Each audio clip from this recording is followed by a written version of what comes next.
Middleweight Championship, scheduled for 12 rounds, between Julian Jackson of the Virgin Islands, he's the champion, and Francisco de Jesus of Brazil. Let's join Dave Brennan in Las Vegas. And Julian Jackson, the champion, is the man in the gold and red trunks. Francisco Chiquinho de Jesus is in the white. Now we are in the second round of this scheduled 12-round championship bout, and as you so rightly say, Frank, this happened earlier. You can see the empty seats. Don't worry, nobody's packed up and gone home. This bout happened quite early on the card tonight. In fact, before the world title bout we've just seen. If you've just joined this special Sky transmission, incidentally, brought to you live from Las Vegas in association with Foster's Lager, we've already seen one World Championship bout, a stunning 12th round stoppage win for Azuma Nelson of Ghana, retaining his WBC Super Featherweight title against Mario Martinez from Mexico. And that really was a demonstration of heavy punching from the man who once beat Pat Cowdell inside a round at the National Exhibition Centre in Birmingham. Well, this fight we're watching at the moment, Julian Jackson, you don't get many world champions from the Virgin Islands. He could well be the first, in fact. And Francisco Chiquinho de Jesus. Jackson, 28 years old. De Jesus, something of a veteran. He's 32. Jackson, a man with a reputation as a bit of a bang-up. He's had 35 fights. He's won 34 of them. And of those 34 wins, 32 have come inside the distance. De Jesus does not, by contrast, have anything like the punching power of Julian Jackson. De Jesus, the man with the white trunks from Brazil, 25 fights, 2 losses, but only 9 of those wins inside the distance. But De Jesus, useful looking boxer.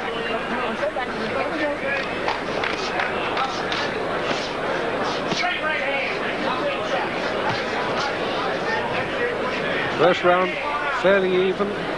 Jackson looking to land the big bombs that have brought him 32 KOs. Oh, and he's got him. Well, he certainly had him there. That was a right-hander right at the end of round 2. Mandatory 8 count. And, well, you could say that De Jesus has been saved by the bell. All right, that's good.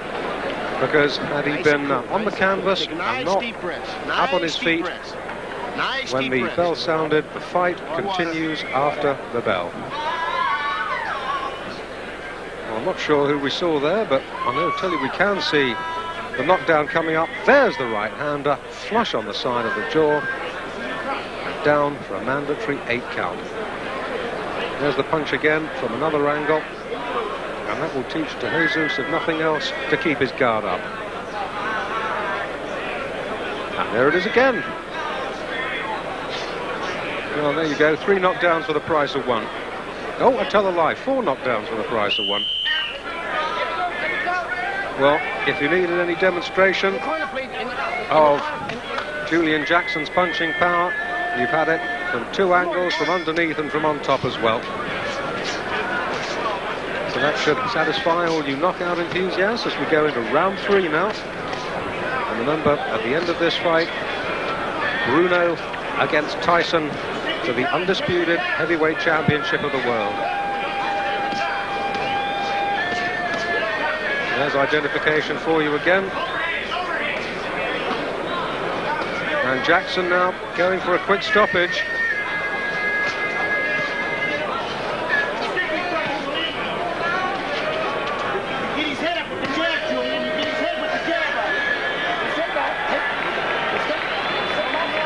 And De Jesus forced to hold.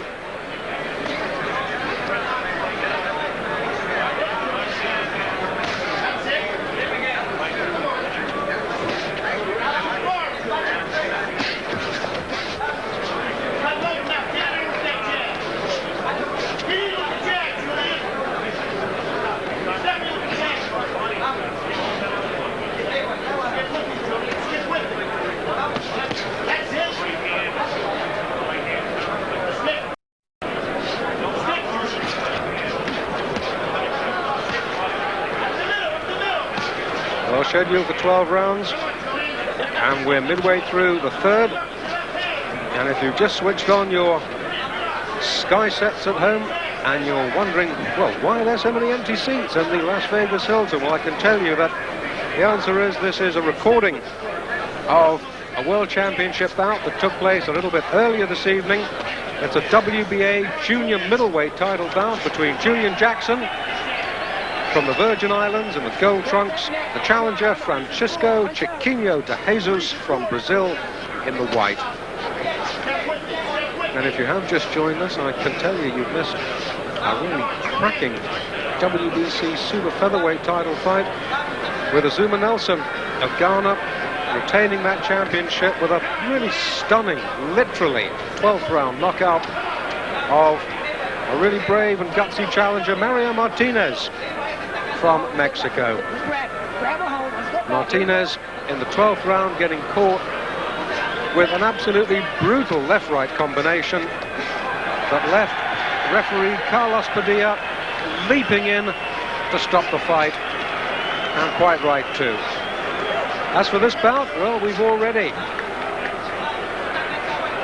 had one knockdown, a right-hander, decking the challenger at the end of round 2.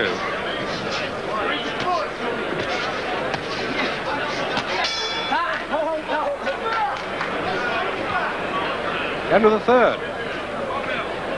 No doubts that Julian Jackson firmly in the driving seat so far.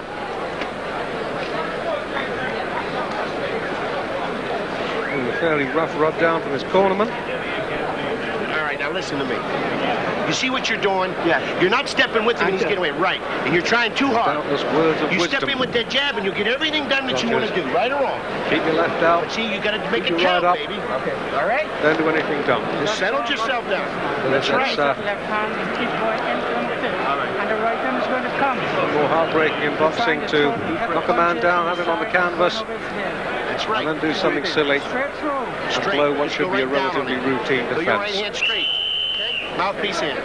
Jackson You got to make a jab count now. Come on. won the title in November '87 in Las Vegas. Where else? Against Inchul Bak of South Korea, and has defended it just the once since against Buster Drayton in July of last year. Won on a third round knockout.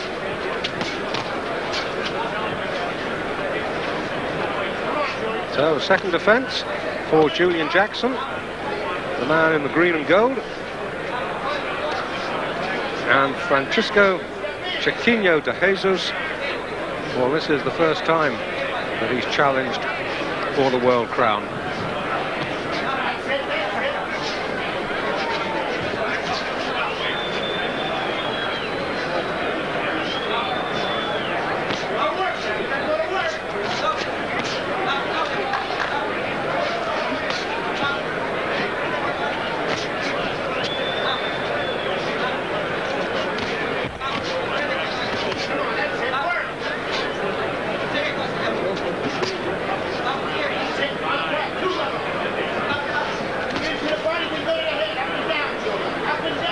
Tell you that despite the fact that we're watching a recording of this bout that happened a little earlier, the hall that looks so empty on your screens is absolutely jam-packed. There's, believe me, not a free seat in the house.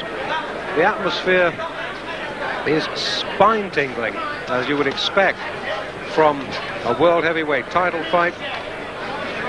But you've really got to be a little bit sympathetic to Julian Jackson and Francisco de Jesus. They're putting up a good fight. It's a skillful fight, but they're having to do it, or they did have to do it, in front of a half-empty hall. But such is boxing, such is life.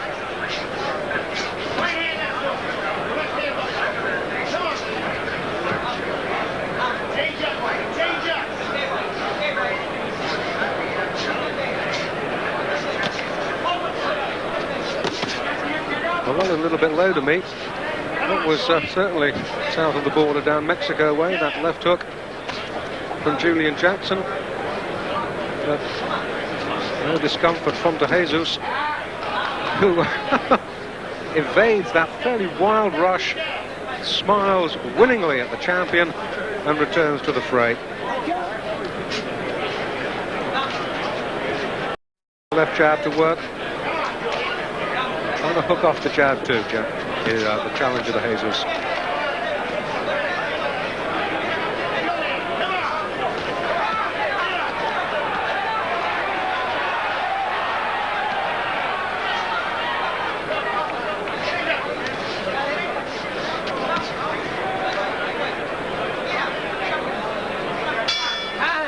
And there's the bell for the end of that round. Alan, watching this recording in London, must be fairly soul-destroying for these two boys to contest a world title in what was a really half-empty hall. Yeah, there's nothing worse, Dave. I mean, when I boxed in the Hilton, the same place, before the Ali's Leon Spinks fight, the place that I think there was about 2 people in the hall, and you can't get motivated, you can't get the adrenaline going. There's nothing worse than boxing, you know, when you're training and there's no public there and there's no one watching you. It's heart destroying. But this is for the championship of the world, and they're getting on with their job. Jackson is a very, very good boxer, you know, but when this kid here, the Jesus, puts his punches together, he looks a little bit tasty as well. Yes, indeed, it's a good fight, and 1 knockdown so far. Remember, end of the second, when a really good crunching right-hander from the man with his back to us, Julian Jackson, dumped to Jesus on the seat of his pants. Round 5, we're scheduled to go 12 for the WBA Junior Middleweight Championship of the World. And I know that Alan talking about when he fought on the Ali Spinks undercard, but let's not forget that when Alan himself came here to Vegas to fight Vito Anchafermo, the place was packed, and Alan was and still is the only British boxer to come to Las Vegas and come away with a world title, and an undisputed one at that. But as for these boys, well, they're not fighting for an undisputed title, the WBA version. And things really get curiouser and curiouser in boxing. We have the WBA, the WBC, now the International Boxing Federation, the IBF. That gives us 3 world champions. And I do hear talk that some people want to start up a 4th as well. So I guess there's nothing really to stop me starting a 5th and calling myself a world champion. I'm sure a lot of purists watching will harken back to the days when there was just 1 world champion, half the weights there were at the moment, and none of these artificially created world titles. But still, a world champion is a world champion, and a championship bout is a championship bout. And these 2 boys, Julian Jackson in the gold and Francisco Chiquinho de Jesus in the white, are giving us a very good show indeed. Jackson in control, but de Jesus boxing really well on the retreat, building up points and snaking out that left and catching Jackson once or twice as he comes in.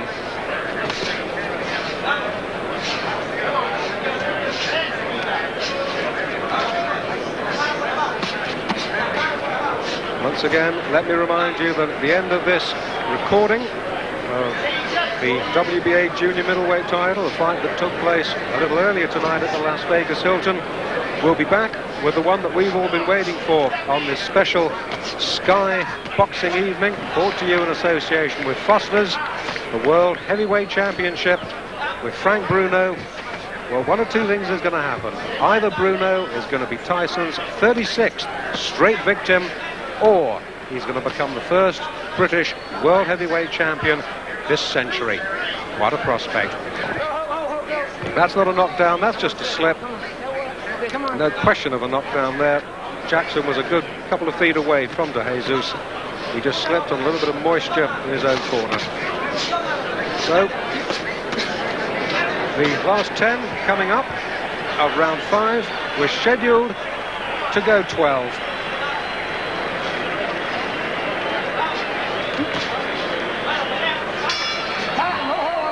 There's the bell. We'll be back in just a moment.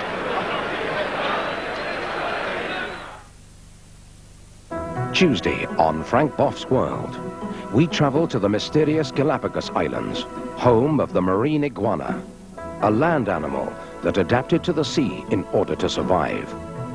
its prehistoric form strangely at odds with the beauty and sensuous grace of the other inhabitants of the equatorial Pacific. Jacques Cousteau is our guide to the Dragons of Galapagos, Tuesday, 30 on Sky Channel.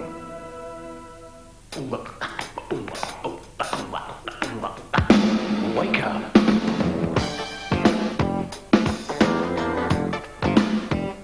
Shower. Feed the cat.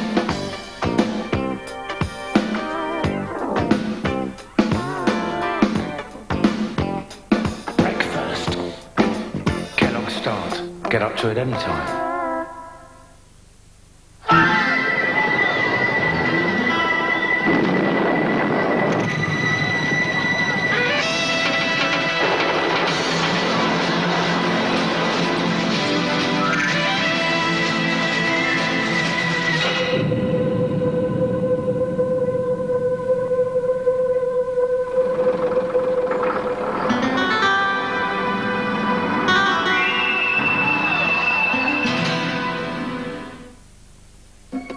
The new Bic Microglide razor has been designed for speed, precision, and exceptional smoothness. Microglide from Bic. The performance razor. Approaching the first changeover now, and here comes the #1 driver in the 16-valve Astra GTE, and there he goes. Well, I don't quite understand why, but the Vauxhall team haven't changed drivers. Must be a new team plan.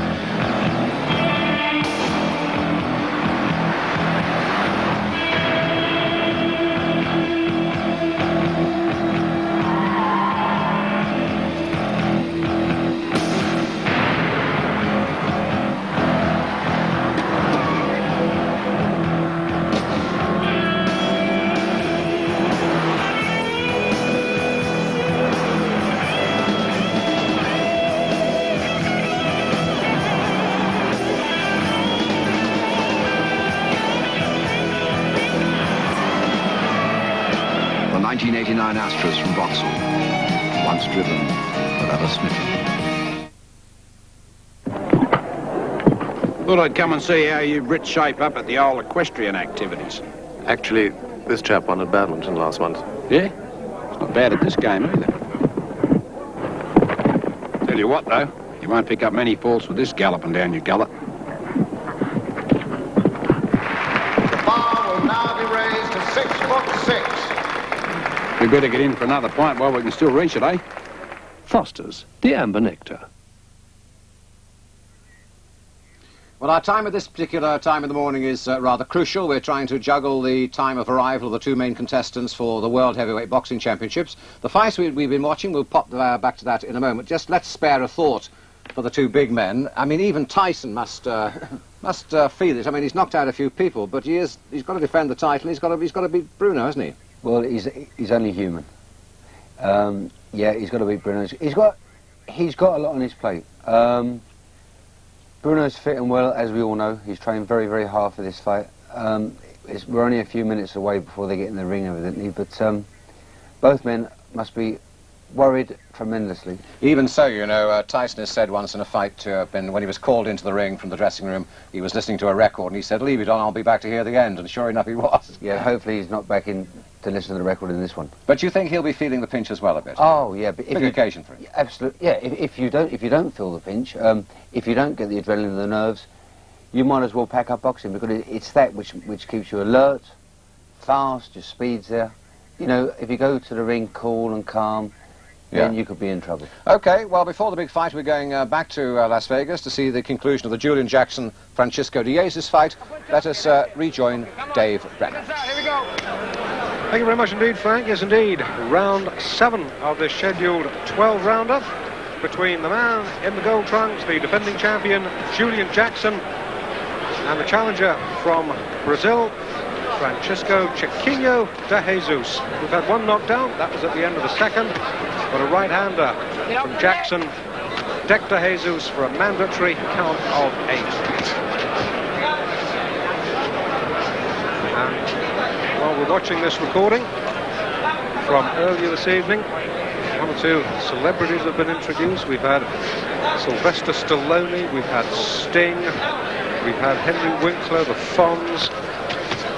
We've had 1 or 2 people from American television, from the world of pop music, and from the world of boxing too. Sugar Ray Leonard sitting right in front of me back, in fact, doing the commentary for HBO, the American TV company that have the American rights to this fight.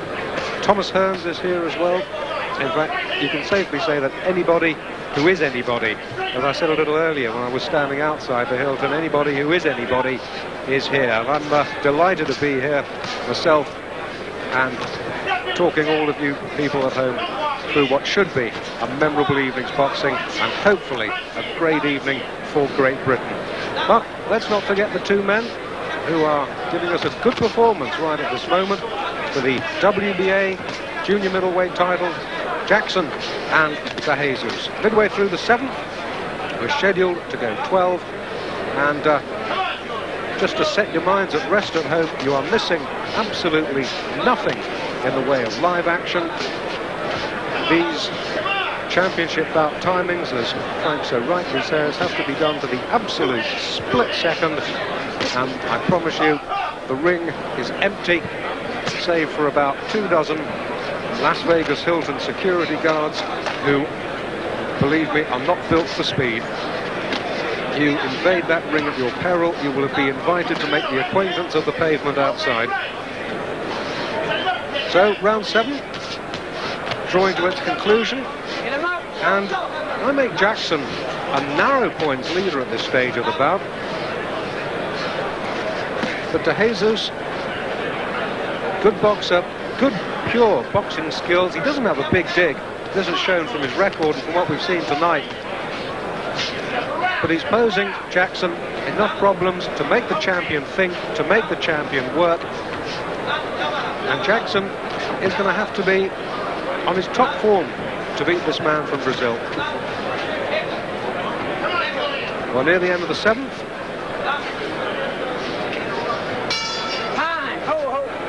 And the referee, Mills Lane, separating the 2 boys. We go back with the champion, Julian Jackson, and take a look at Chiquinho De Jesus. Now the Brazilian corner instructions being given in Portuguese, of which I do not speak a word, but I can tell you exactly what he's saying. He's saying keep your guard up, stick your left hand out, pop him with a right occasionally, and be first. Boxing is a universal language, and exactly the same is being said in this corner too, only in English. We smear grease underneath the challenger's eyes and on his forehead to enable them to slip punches, stop the sweat running into their eyes, and of course if they do have a cut, it protects the cut as well. But no cuts, just 1 knockdown so far. Once again, that was at the end of the 2nd. We're now at the start of round 8. Remember, this fight slated for 12, and it's for the WBA Junior Middleweight Championship of the world. And the reigning champion from the Virgin Islands and from St. Thomas in the Virgin Islands, the capital city, is the man in the green and gold, Julian Jackson.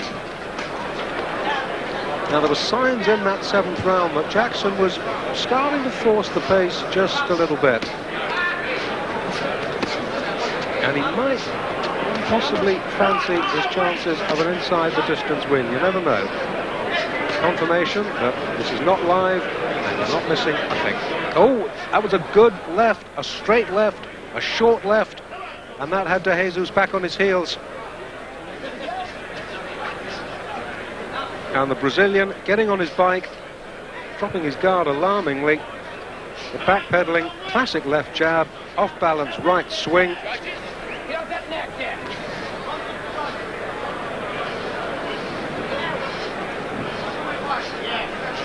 And Jackson hardly wasting a punch. It's a nice upright boxer.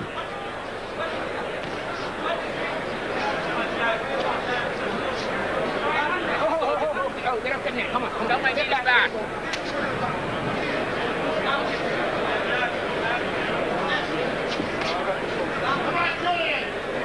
Come on, Julian, comes the cry from the crowd.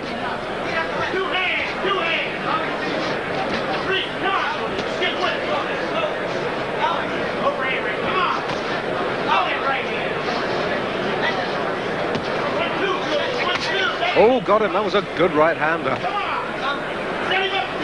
Well, he's got a punch. We know this, Julian Jackson. Now, is he looking to finish this in round 8, I wonder? Well, not if De Jesus comes in with many more right uppercuts.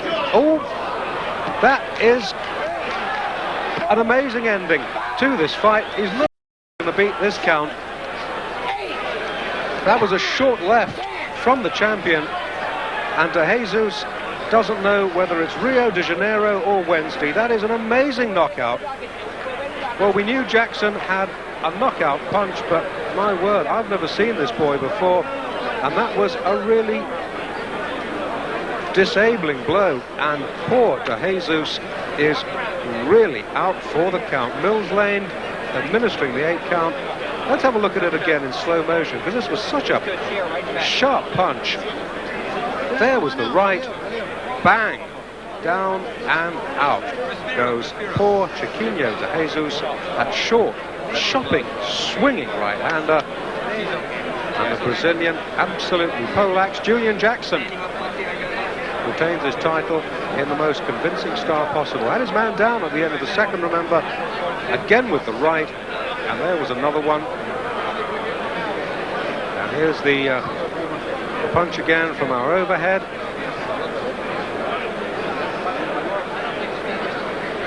And the count, really a formality. Oh, Julian Jackson getting ungloved, and once again friends from the heavy mob, and I do mean heavy. Ladies and gentlemen, the time, 2 minutes, 19 well, seconds. A pretty impressive performance, Alan, wasn't that, from Jackson? That was some right-hander. Lovely punch. You know, when it landed, it didn't seem that hard, Dave. But then... It didn't, did it? No, when you get hit on the temple like that, anything can happen. I mean, years ago, to knock someone out, you had to hit them flush on the chin. But lately, they're getting hit on top of the head, and they're going over quite easily. But probably De Jesus was a little bit tired, so...